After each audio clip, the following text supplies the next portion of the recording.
friends, this is RK. In today's video, I'm going to talk about how you can re-download Fortnite on your iPhone or iPad after the sudden ban. Just in case you are craving for this popular battle royale game on your iOS device, then this tip is for you.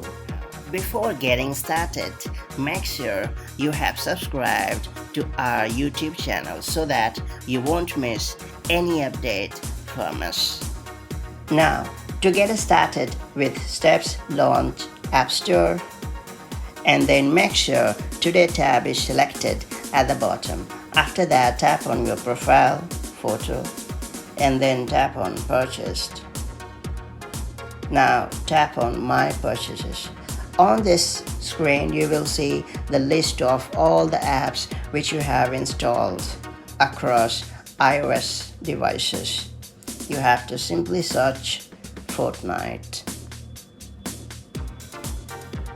It is worth noting that here Fortnite will appear only if you had downloaded it before at least once on your device. So keep this thing in your mind before trying out this tip.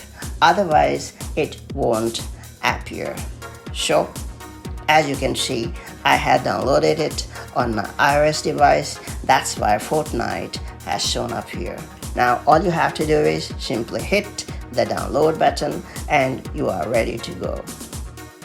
If you have found this guide helpful, then do like it and share it.